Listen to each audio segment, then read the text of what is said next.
Gabriel Delany. O Espiritismo perante a Ciência, 1885. Primeira parte. Continuação do capítulo 2. 1.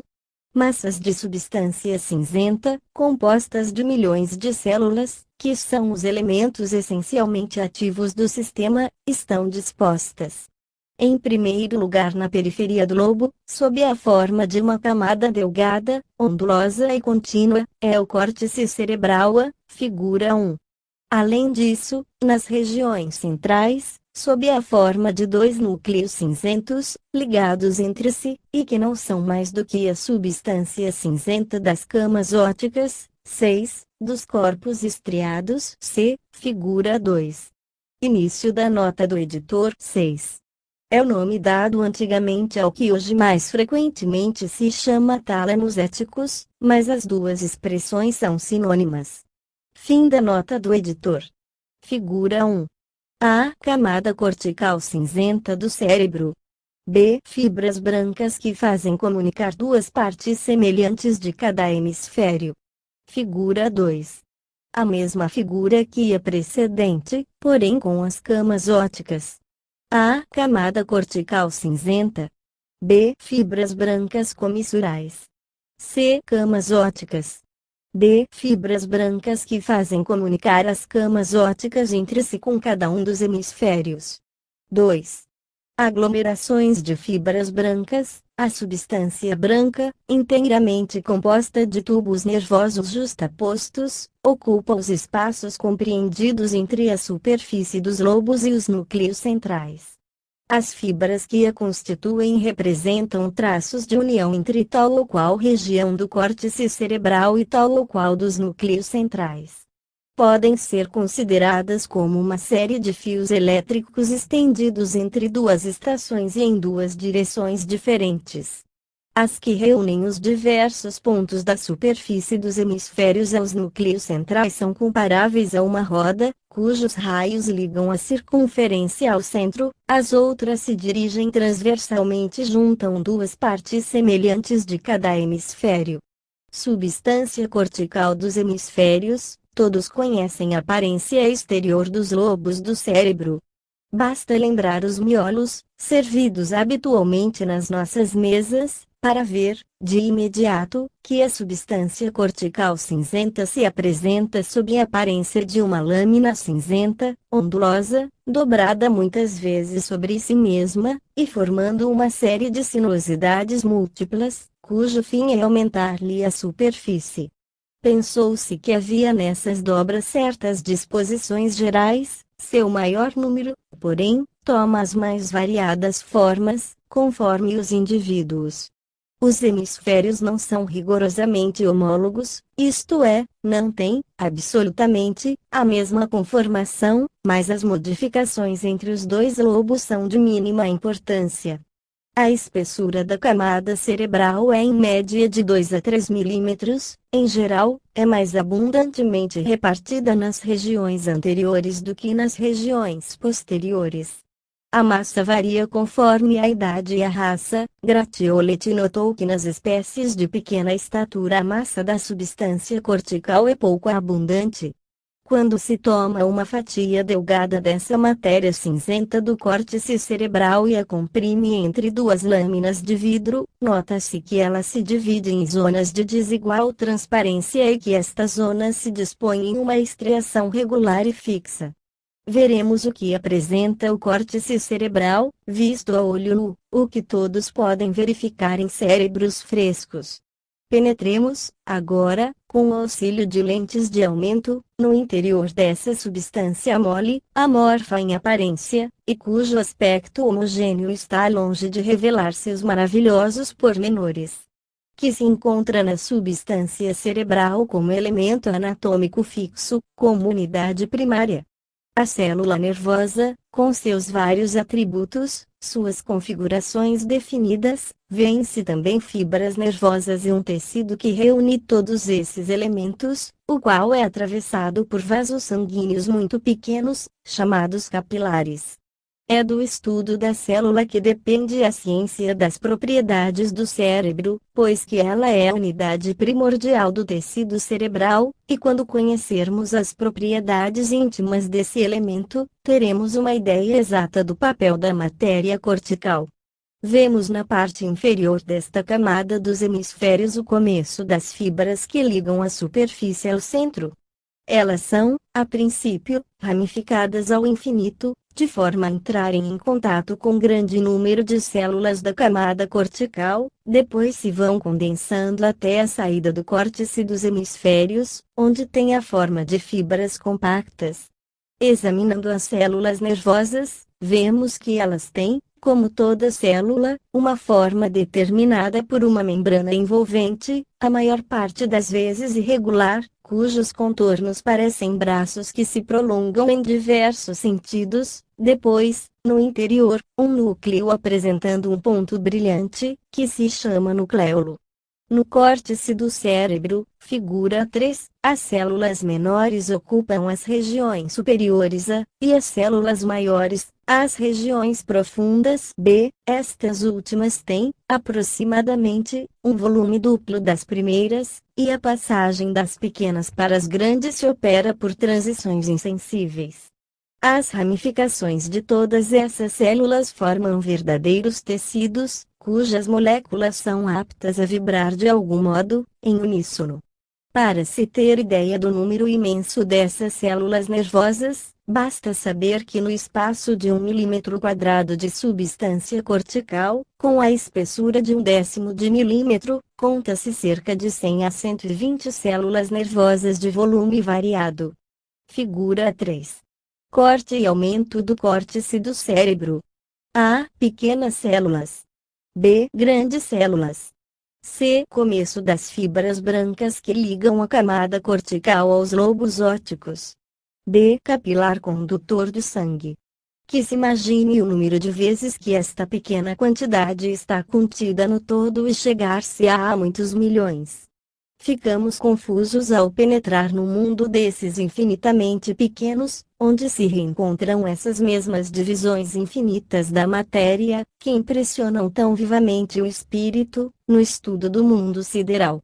Ao examinar a estrutura de um elemento anatômico, só visível com um aumento de 700 a 800 diâmetros, se pensarmos que esse mesmo elemento se repete por milhões, na espessura da camada cerebral, não podemos deixar de ser tomados de admiração. Refletindo-se que cada um desses pequenos aparelhos tem sua autonomia, sua individualidade, sua sensibilidade orgânica, íntima, que é ligado a seus congêneres, que participa da vida comum, e que é obreiro silencioso e infatigável que elabora discretamente as forças nervosas necessárias à atividade psíquica, que se consome incessantemente, reconhecer-se-á a maravilhosa organização que preside ao mundo dos infinitamente pequenos. Do que precede, decorre que a substância cortical representa imenso aparelho formado por elementos nervosos dotados de sensibilidade própria, mas solidários, porque as séries de células superpostas em andares, a correspondência delas entre si, implicam a ideia de que as atividades nervosas de cada zona podem ser despertadas isoladamente, que têm a faculdade de associar-se, de modificar-se de uma região para outra.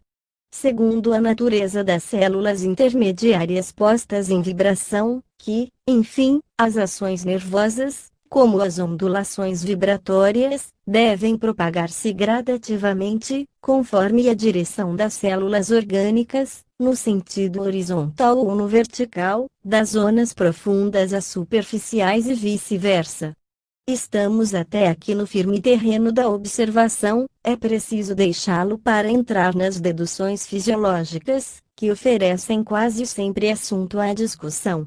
No ponto de vista da significação fisiológica de certas zonas e do modo de distribuição da sensibilidade e da motilidade, faculdade de dar o movimento, é permitido supor, apoiando-nos nas leis de analogia, que as regiões superiores, ocupadas principalmente pelas pequenas células, devem achar-se, sobretudo, em relação com as manifestações da sensibilidade, enquanto as regiões profundas, povoadas pelos grupos das grandes células, podem ser consideradas, principalmente, como centros de emissão do fenômeno da motricidade, isto é, das incitações que determinam o movimento.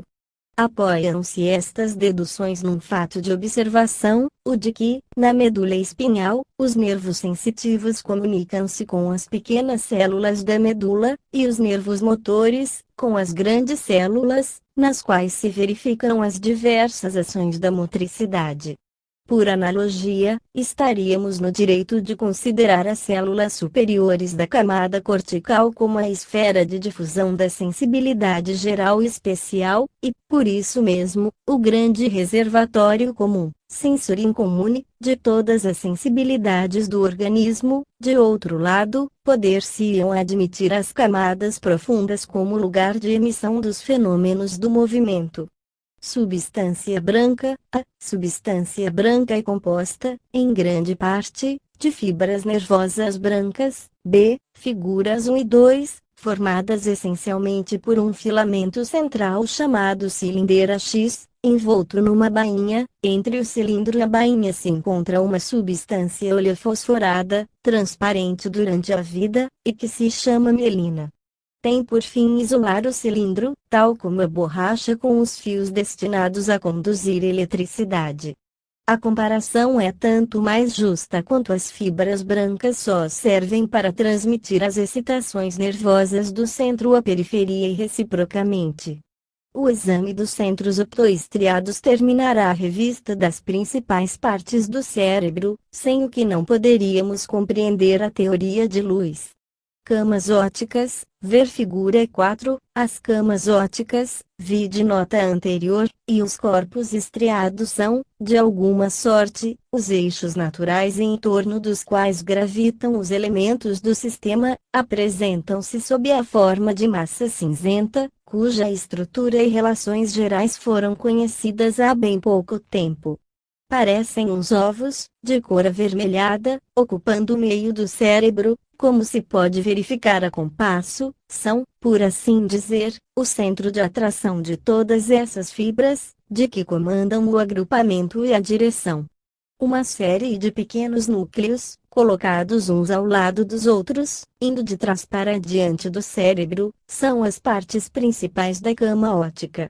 Essas excrescências, implantadas na massa, são em número de 4, a maior parte foi descrita pelos anatomistas, por Arnold em particular, salvo os núcleos médios, assinalados por Lewis. Eles formam a superfície da cama óptica, tuberosidades que dão a esse corpo um aspecto mamiloso. Podemos verificar, numa série de cortes horizontais e verticais, que esses núcleos formam verdadeiros pequenos centros, constituídos por células emaranhadas, que se comunicam isoladamente com grupos especiais de fibras nervosas aferentes.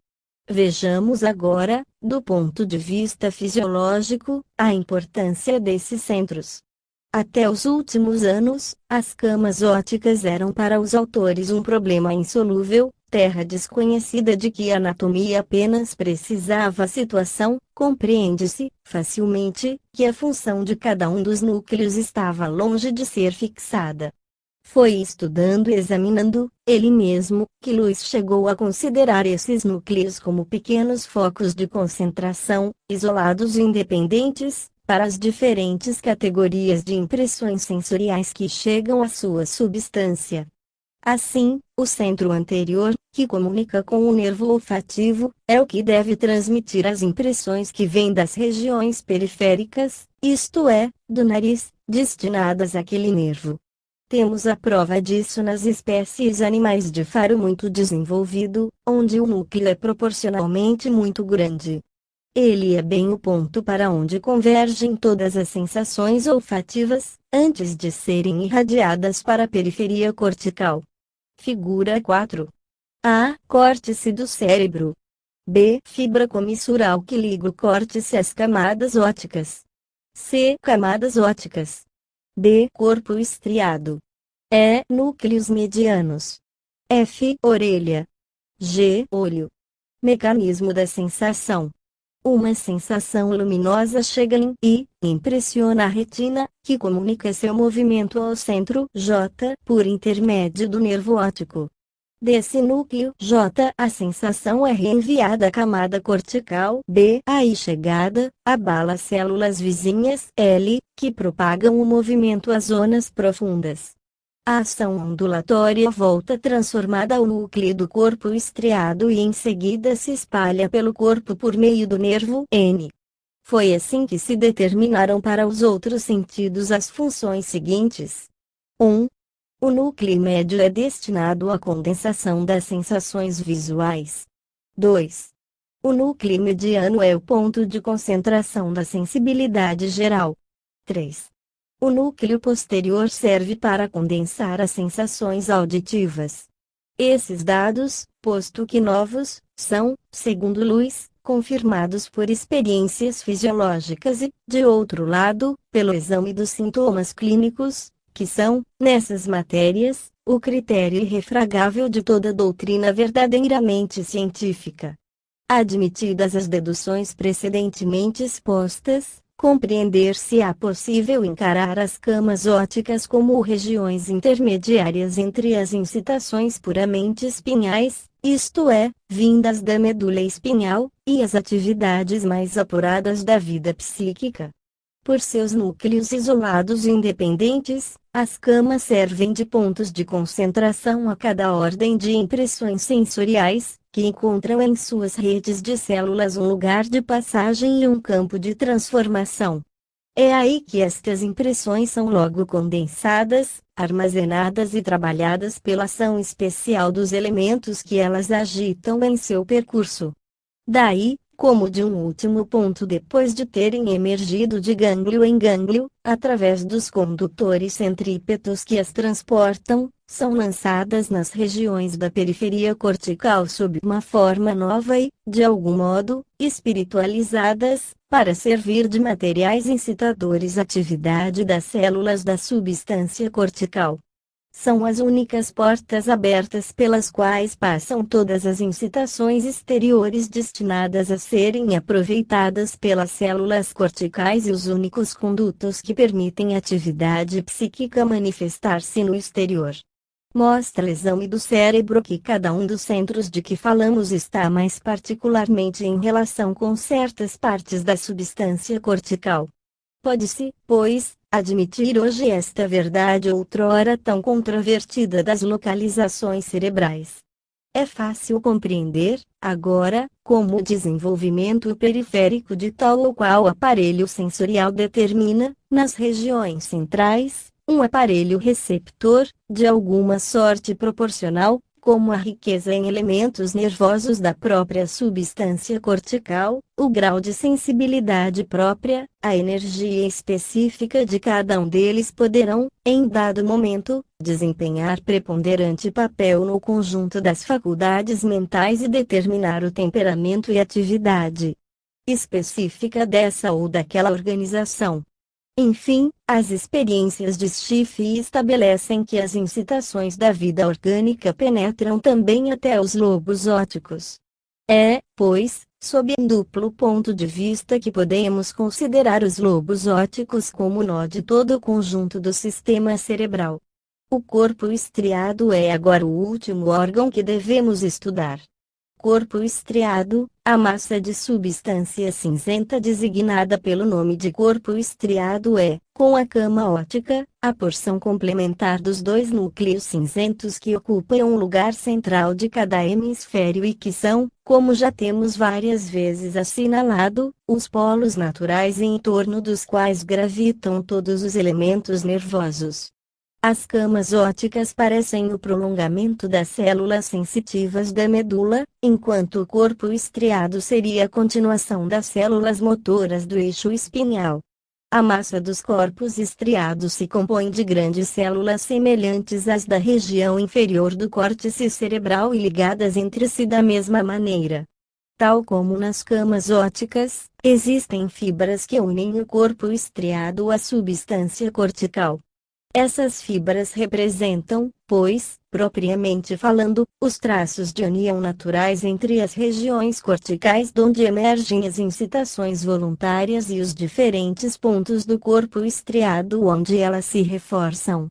Foram as experiências de Frist e de Tissing, e, depois, as de Fournier, que demonstraram a existência de uma ordem especial de fibras nervosas, irradiadas dos diferentes departamentos da substância cortical e que se vão distribuir nos territórios isolados da substância cinzenta dos corpos estriados, a qual se acha assim associada, de modo direto e instantâneo, a todos os abalos das regiões da substância cerebral dos hemisférios. Deve-se notar nos corpos estriados a presença de pequenas partículas amarelas, que são postas em relação com o cerebelo por fibras especiais. Segundo Lewis, esses núcleos amarelos seriam os receptores da força nervosa desprendida pelo cerebelo, sob o nome de influxo cerebeloso. Essa inervação, verdadeira força extranumerária, serve para aumentar a ação do corpo estriado. É ela que, semelhante a uma corrente contínua, derrama a força nervosa que carrega as células do corpo estriado, é ela que dá a nossos movimentos sua força, sua regularidade, sua continuidade. No interior dos tecidos do corpo estriado, as incitações partidas dos centros motores do córtex cerebral fazem uma primeira parada em seu curso descendente, entram em relação mais íntima com elementos novos que reforçam, materializam, de alguma sorte, as excitações tão fracas, em seu começo, das células motrizes do córtex cerebral.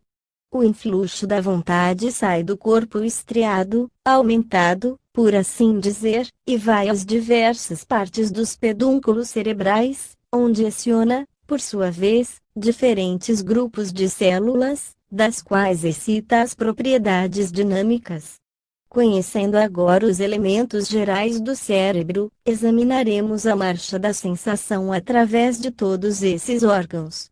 Não podendo entrar em todo o desenvolvimento que o autor deu a esse estudo, limitar-nos-emos a ver a maneira pela qual uma excitação exterior chega ao cérebro e como volta à periferia, sob a forma de incitação motriz. Mecanismo da sensação: os nervos que vão ter a superfície do corpo não vibram indiferentemente sob todos os impulsos, é preciso que as fibrilas que os compõem possam entrar em movimento sob determinadas incitações. Por exemplo, as sensações luminosas são de nenhum efeito para o nervo auditivo e reciprocamente. Suponhamos, para maior clareza, que só temos que ver com as vibrações luminosas. Quando a retina é impressionada pelo movimento ondulatório do éter, é preciso certo tempo para que esse abalo material determine vibrações no nervo óptico, mas, uma vez produzidas, elas se propagam pouco a pouco até os tálamos ópticos. Aí essas vibrações se concentram no primeiro núcleo, cuja existência já verificamos, experimentam nesse pequeno centro uma ação que tem por fim espiritualizá-las, já tendo sido animalizadas no trajeto dos nervos. Depois do tempo de parada necessário àquela operação, são lançadas para o sensório, isto é, para a parte periférica do cérebro, onde se espalham na camada das pequenas células e põem em ação toda uma série de elementos nervosos, relativos às impressões visuais. Cada ordem de incitação sensorial é assim dispersa e localizada em um lugar especial do córtex do cérebro. A anatomia mostra, além disso, que há localizações definidas, regiões limitadas, organicamente destinadas a receber, a condensar, a transformar tal ou qual categoria de impressões vindas dos sentidos. A fisiologia experimental provou, por seu lado, que, nos animais vivos, como há muito tempo mostraram as belas experiências de Flourens, poder-se-ia, tirando-se metodicamente fatias da substância cerebral, fazer que eles perdessem, ou a faculdade de perceber as impressões visuais, ou as auditivas. Ainda mais, Schiff pôs em evidência este fato, o de que o cérebro de um cão se aquecia parcialmente, conforme a natureza das excitações que recebia. Logo, as impressões sensoriais chegam todas, em último lugar, às redes da substância cortical, transformadas pela ação dos meios intermediários que encontraram no percurso, enfim, é aí que elas se amortecem e se extinguem, para reviverem sob forma nova, pondo em jogo as regiões da atividade psíquica, onde são definitivamente recebidas.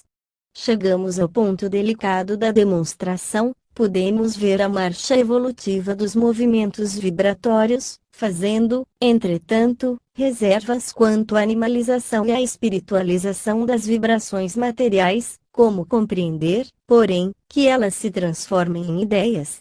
Sigamos o autor em seu raciocínio. Distribuída a indicação sensorial no meio da rede do córtex cerebral, quais são os fenômenos novos que se produzem? Segundo Luiz, só a analogia nos permite supor que as células sensitivas cerebrais se comportam como as da medula espinhal e que, em presença das incitações fisiológicas que lhes são próprias, reagem de maneira semelhante. Sabe-se que, na ação reflexa, a excitação dos nervos sensitivos transmite às pequenas células da medula espinhal uma irritação que se comunica às grandes células da medula e excita os nervos motores que lhes correspondem, de forma que a excitação volta a seu ponto de partida sob a forma de incitação motriz. É desta forma que uma rã, a que se cortou a cabeça, contrai ainda uma pata irritada por um ácido. Luiz admite, pois, que no momento em que a célula cortical recebe a impressão do exterior, ela como que se ergue, desenvolve sua sensibilidade própria e desprende as energias íntimas que encerra. É assim que o movimento se propaga pouco a pouco, despertando as atividades latentes de novos grupos de células, que, por sua vez, se tornam focos de atividade para os vizinhos. Dando-se o que acabamos de ver, em todas as direções, as excitações partidas das células da substância cortical se propagam para o interior e atuam nas grandes células, que transmitem esses abalos ao corpo estriado, que os reforça e os lança no organismo sob a forma de incitações motrizes. Tais são, segundo Luiz, a gênese e a marcha de uma ordem qualquer de sensações, mas acrescenta que é preciso não confundir a evolução dos fenômenos da sensibilidade com simples ações reflexas, como as do eixo espinhal, e se pode dizer que a motricidade voluntária não é mais que um ato de sensibilidade transformada, é, entretanto, a sensibilidade duplicada, triplicada, multiplicada por todas as atividades cerebrais postas em comoção e a personalidade sensível e vibrátil que entra em jogo, sob uma forma somática, e que se revela no exterior por uma série de manifestações refletidas e coordenadas. Detenhamo-nos por um instante e procuremos o sentido de todas essas hipóteses. Compreendemos como a excitação nervosa chega até a camada superficial do cérebro, mas, uma vez aí, Luiz nos fala de células que se erguem. Confessamos que não o entendemos. Quer ele dizer que as células desenvolvem todas as energias que contêm? Concordamos. Mas que relação pode haver entre uma ação nervosa, por mais ereta que seja, e o pensamento? O autor, sabendo que essa argumentação é insuficiente, acrescenta que a célula desprende sua sensibilidade própria e com isso deixa perceber que a célula é capaz de sentir. Veremos mais tarde se essa opinião tem fundamento. Enfim, ele indica o movimento de retorno dessas excitações, mas esquece de notar que, entre a chegada e a partida das sensações, se produz um fato muito importante, o da percepção, isto é, o conhecimento pelo eu, pela personalidade humana, das ações realizadas. Aqui é útil insistir, porque todas as evoluções das vibrações nervosas, tão sabiamente descritas, não são mais que os preliminares do ato da percepção, e é preciso que essas vibrações despertem alguma coisa, uma força latente e que delas tome conhecimento. Sem isso, elas serão letra morta para o entendimento, como demonstra o fenômeno da distração, de que falamos no capítulo precedente. O que prova, neste caso, a necessidade de intervenção de um agente novo é, como diz Lewis, que não se devem confundir os atos do cérebro com simples ações reflexas. Percebe-se que há uma diferença, ela, porém, só consiste, a seu ver, na multiplicidade e intensidade das forças que se manifestam. Na medula as operações são simples, no cérebro são complexas. Sendo assim, porque as ações, inconscientes no eixo espinhal, se tornam fatos de consciência no cérebro? O sábio fisiologista foi obrigado a admitir, para apoiar sua teoria, que existe uma analogia completa entre as diferentes ordens de células do cérebro e as diferentes ordens de células da medula espinhal. O mesmo deve-se admitir quando se trata da sensibilidade, entretanto, nada denota nas células do córtex cortical que a consciência aí resida. Debalde se analisam todas as forças que entram em jogo sob uma forma somática, elas são impotentes para fazer compreender a natureza ou a geração de uma ideia, enquanto se obstinarem em negar a alma,